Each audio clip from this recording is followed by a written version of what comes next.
అసలు ఆంధ్రప్రదేశ్‌లో ఎన్నికలు దగ్గర పడుతున్నాయి అంటే ఒక 3, 4 నెలల ముందు నుంచి కూడా సమ్మెలకు సంబంధించిన వార్తలు వింటూ ఉన్నాం. చాలా సంఘాల నుంచి అంటే అంగన్వాడీలు కావచ్చు, ఆశా వర్కర్లు కావచ్చు, వాళ్ళతో పాటు మున్సిపల్ కార్మికులు కావచ్చు, వాలంటీర్లు. వాళ్ళని రియల్ సమ్మెలు అవన్నీ. సో కానీ ఇవన్నీ ఇప్పుడు విన్నాము. ప్రభుత్వ ఉద్యోగులు చేయబోతున్నారు కదా. సరికొత్తగా ఉద్యోగ నేతలు వాళ్ళు కూడా సమ్మెకు దిగబోతున్నాం అనేటువంటి వార్తలు వినిపిస్తున్నాయి. అంటే ఇది ఒక కోవర్టుకు సంబంధించినటువంటి సమ్మె అని కూడా వార్తలు వస్తూ ఉన్నాయి ఉద్యోగ సంఘాలకు సంబంధించి. సో వీటిలో ఎంతవరకు వాస్తవం ఉంది, దీని వెనకాల జగన్ నుండి నడిపిస్తున్నారు అనేటువంటి వార్తలు కూడా వస్తున్నాయి. వీటిలో అసలు వాస్తవాలు ఎంత ఏంటి అంటారు? సో ఇప్పుడు వరకు అంగన్వాడీలది, తర్వాత అంతకుముందు అవన్నీ కాంట్రాక్ట్ ఉద్యోగులది కానీ, తర్వాత సర్వశిక్ష అభియాన్ వాళ్ళది కానీ, ఇవన్నీ రియల్గా వాళ్ళు చేసినటువంటి సమ్మె, వాళ్ళకి సంబంధించినటువంటి సమస్యలని ప్రభుత్వం ముందుంచారు. ప్రభుత్వం నో అంది, వాళ్ళ మీద ఎస్మా ప్రయోగించింది, వాళ్ళని సమ్మె వాళ్ళకై వాళ్ళు విరమించేలా చేసింది వ్యూహాత్మకంగా, వాళ్ళని అనగదొక్కేసింది ప్రభుత్వం. కానీ ఇప్పుడు ఆంధ్రప్రదేశ్లో ఉన్నటువంటి ప్రభుత్వ ఉద్యోగులు, ఉపాధ్యాయ సంఘాలు ఏవైతే ఉన్నాయో, ప్రభుత్వ ఉద్యోగులు, ఉపాధ్యాయులు, వాళ్ళు గతంలో ఒకసారి సిపిఎస్ రద్దుకు సంబంధించి డిమాండ్ చేస్తూ తొలి రోజుల్లో జగన్మోహన్ రెడ్డి ముఖ్యమంత్రి అయిన తొలి ఏడాదిలో వాళ్ళు ఒక పెద్ద ధర్నా పెట్టారు.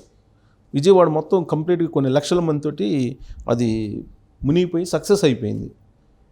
దాన్ని చూసిన తర్వాత జగన్మోహన్ రెడ్డి ఉద్యోగ సంఘాలని, టీచర్స్ సంఘాలని ఏ విధంగా నలిపేయాలి, ఏ విధంగా నలిఫై చేయాలి, ఏ విధంగా వాళ్ళతో ఆడుకోవాలి అనేటువంటి ఒక ఆలోచన చేసి ఆ సంఘాల నేతల మధ్యనే ఒకరికొకరు పడకుండా చేసేటువంటి ప్రయత్నం చేసి సక్సెస్ అయ్యింది.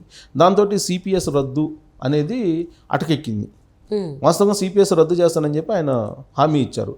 ఆ తర్వాత సిపిఎస్ కాదు జీపీఎస్ తీసుకొస్తాను అని చెప్తే వీళ్ళు అంగీకరించకుండా ఉండనటువంటి పరిస్థితి, అంగీకరించాల్సిన పరిస్థితి, అంగీకరించకపోయినా మీకు ఇదే అని చెప్పారు.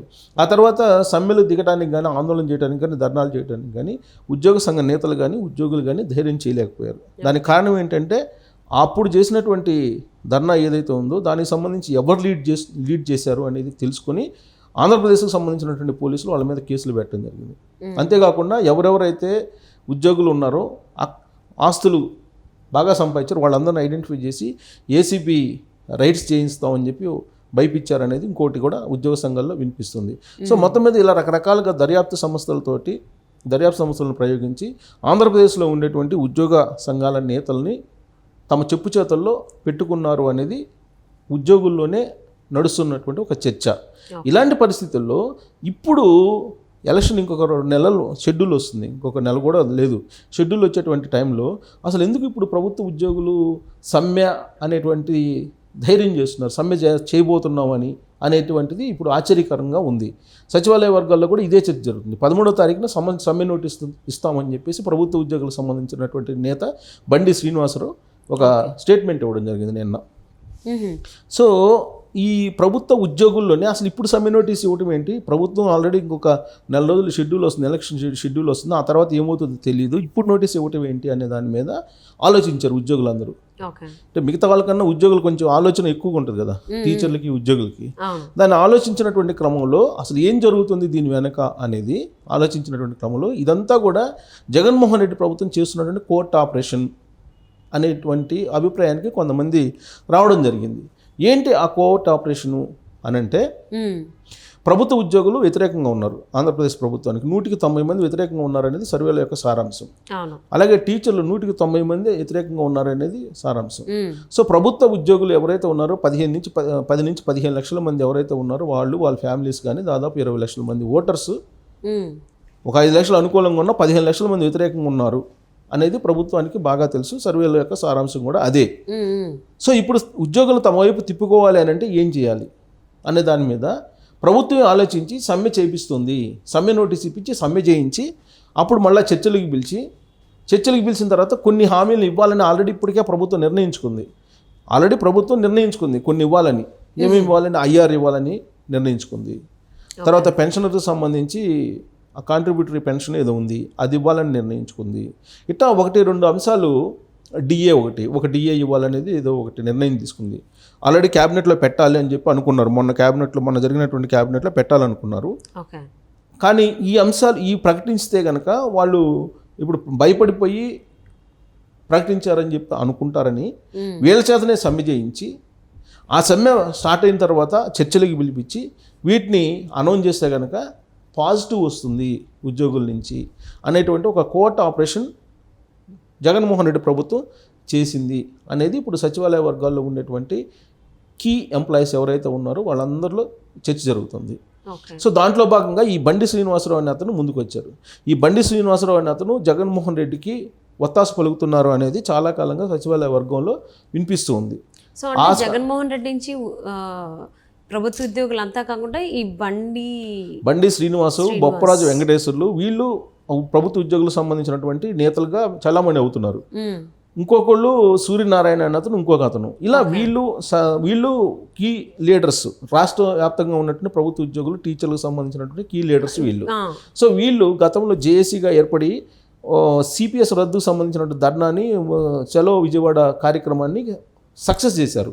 సక్సెస్ చేసిన తర్వాత కూడా ప్రభుత్వ ఉద్యోగులకి జీతాలు సరిగ్గా ఇవ్వట్లేదు, కరెక్ట్గా డేట్స్కి ఇవ్వట్లేదు, ఎప్పుడో ఒకసారి ఇస్తున్నారని చెప్పేసి అని మనకు వార్తలు వింటూనే ఉన్నాం. సో అంటే ఇక్కడ ఈ నేతలు ఎవరైతే ఉన్నారో జగన్మోహన్ రెడ్డికి దగ్గరగా అనుకూలంగా మాట్లాడుతున్న వాళ్ళకి మాత్రమే లబ్ధి చేకూరుతుంది. కాదు ఇక్కడ ఈ విషయం ఏంటంటే బండి శ్రీనివాసరావు అనే అతను జగన్మోహన్ రెడ్డి పక్షంగా ఉంటాడు. అలాగే బొప్పరాజు వెంకటేశ్వర అనే అతను జగన్మోహన్ రెడ్డికి ఆయన పక్షంగా ఉంటారు. సూర్యనారాయణ అనే అతను వ్యతిరేకిస్తున్నారు. ఆ రోజున సిపిఎస్ రద్దు ధర్నా చేసినప్పుడు, చలో విజయవాడ చేసిన సక్సెస్ అయినప్పుడు వీళ్ళ ముగ్గురులో చీలికి తేవాలని చెప్పి వీళ్ళ ముగ్గురులో చీలికి తీసుకొచ్చి సూర్యనారాయణ మీద వీళ్ళ చేతనే కంప్లైంట్ చేయించాడు. బండి శ్రీనివాసరావు అనే అతని చేతనే కంప్లైంట్ చేశారు అక్రమాస్తులు ఉన్నాయి అని. సో అక్రమాస్తులను పిలిచి ఆ సూర్యనారాయణ మీద కేసు పెట్టారు. ఆ సూర్యనారాయణ కొన్ని రోజులు పరారులో ఉన్నారు. ఆ తర్వాత ఆయన అరెస్ట్ చేయాలని చూశారు. ఆయన ఉద్యోగం ఓడబీకారు. ఇవన్నీ చాలా జరిగినాయి. ప్రభుత్వం చాలా ఆయన వేటాడింది సూర్యనారాయణ అనే అతన్ని. ఆ తర్వాత బండి శ్రీనివాసరావు అలాగే బొప్పరాజు వెంకటేశ్వర్లు వీళ్ళిద్దరూ కూడా ప్రభుత్వానికి ఒత్తాసు పలుకుతూ ఇప్పటి వరకు కూడా కొనసాగుతూ వచ్చారు.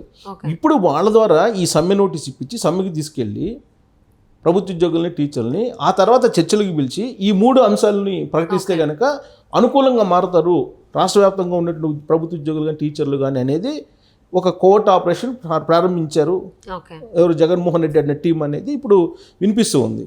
సో ఈ క్రమంలో ఇది ఎంతవరకు సక్సెస్ అవుతుంది అంటే సమ్మె నోటీస్ అయితే 11వ తారీఖు ఇవ్వబోతున్నారు. ఈలోపు అసలు ఉద్యోగులు, టీచర్లు తెలుసుకున్నారు అసలు ఏంటి దీని వెనకున్నటువంటి దీని వెనకున్నటువంటి కోవర్ట్ ఆపరేషన్ ఏంటి అనేది తెలుసుకున్నారు.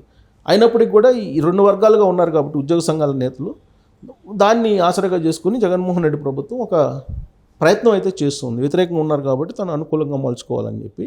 సో ఆ ప్రయత్నంలో ఇప్పుడు కోవర్ట్గా బండి శ్రీనివాసరావు మారాడు అనేది ఇప్పుడు సచివాలయ వర్గాల్లో జరుగుతున్నటువంటి పెద్ద చర్చ. ఓకే. సో అంటే ఆంధ్రప్రదేశ్లో ఉద్యోగ సంఘాల నేతలు ఇవ్వబోతున్నటువంటి సమ్మెకు సంబంధించి అది కోవర్ట్ ఆపరేషన్ అని అంటున్నారా? దానికి అందరికీ తెలిసినప్పుడు ప్రభుత్వ ఉద్యోగులంతా మరి కలిసికట్టుగా ఆ సమ్మెలో పాల్గొంటారా, లేకపోతే నేతలకే ఎగ్నెస్ట్గా నిలుస్తారా అనేది వేచి చూద్దామండి ఆంధ్రప్రదేశ్లో. And thank you so much for spending your valuable time with us. Thank you.